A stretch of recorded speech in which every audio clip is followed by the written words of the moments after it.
I've never felt like I was not going to reach my destination.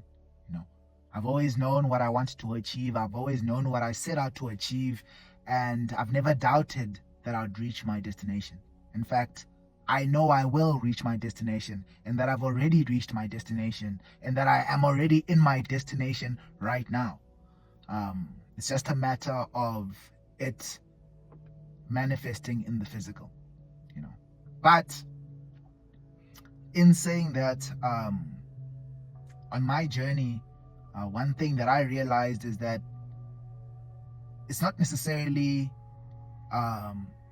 the fear of not getting to my destination that, you know, made it more difficult for me. It was more of, in what state would I make it to my destination?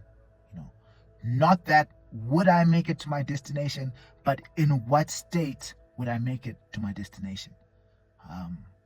One thing that you'll realize if you set out on a path similar to the one that I am on, where you have to have faith, you need to believe, you need to be moving in a lot of uncertainty. One thing that you'll realize is that, you know, obviously it's going to be a difficult road. And because of the nature of this difficult, you'll find that there's going to be difficult things that will happen to you on that path, you know. And some of the things that you will see on that road, some of the things that you'll go through and have to experience, betrayal, people falsely accusing you of things, people putting you in situations that are going to make your life uncomfortable, people you did not, you know, choose to associate yourself with, people you probably didn't even put in your life or make plans for, who just made a way to, you know, make your path, make your journey difficult. You know, unforeseen circumstances, bad luck, if you may call it. You know, it's what you see on the journey. You know, I find myself becoming colder and colder. You know, someone will say something to me that is usually supposed to make someone, you know, feel a certain type of way. Maybe they say something sad. Maybe they say something, you know, that the common person would say is a sad situation, you know. And for me, because of my experiences, because of the things that I've been through, I might seem a little insensitive in that moment. You know, I might even find myself downplaying a serious situation, you know. And this isn't because, you know, I don't understand how bad the situation is, because sometimes I understand and just don't feel how bad the situation is.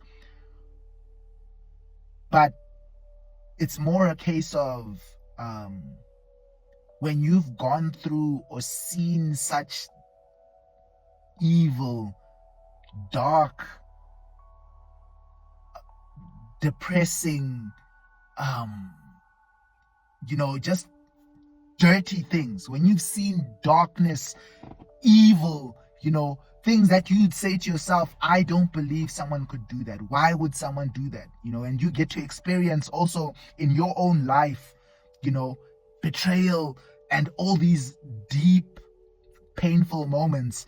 You know, you almost become insensitive to painful moments. You know, you realize the depth of, you know, the darkness of this world, that when someone brings their story, which sometimes may seem small to you, you know, you just say to yourself, but I've seen someone have their whole life be taken from them, and you're going to tell me a story about how, you know, someone stole a textbook of yours and you had to pay an extra 150 rand, and now that has now sent you into a loop of depression, and you're now unable to go through your life, and now you have to go vent. You know, it's not that I'm insensitive.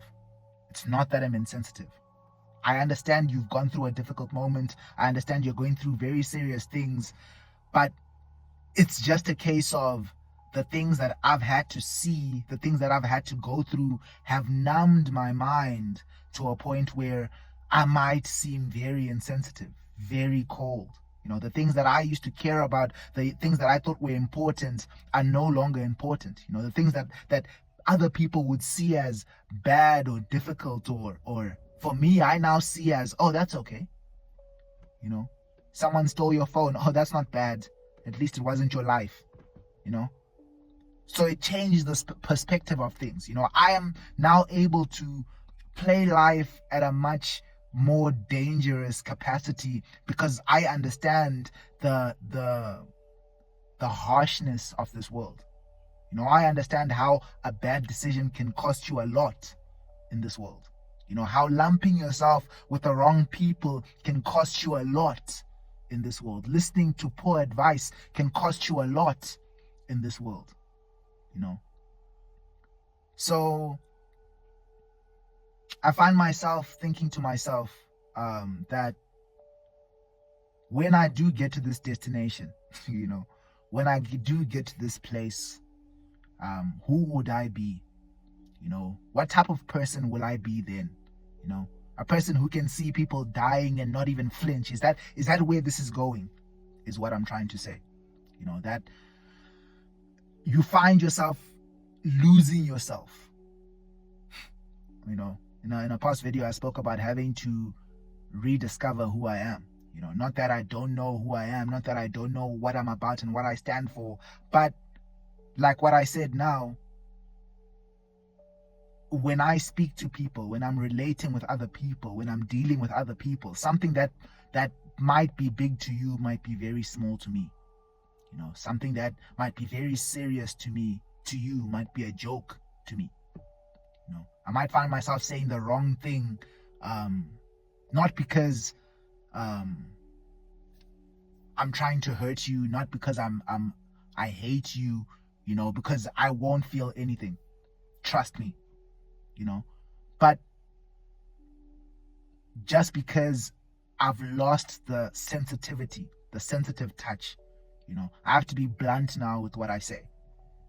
That's the world that we live in, that I don't want to lie to people and I don't want to hold my words back. If you're meant to hear something, if you're meant to understand something, that's what it is. I don't hate you. I'm not against you. I'm not trying to take a dig at you. I just don't know sometimes how to hold my tongue anymore. I don't know how to speak with the fluff anymore. So sometimes I find myself, realizing that maybe I'm the problem, and when I do get to my destination, when I do get to the end of the journey, what will the sad things that I've had to see and go through, what would those things have shaped me to become? And that's what I'm trying to figure out.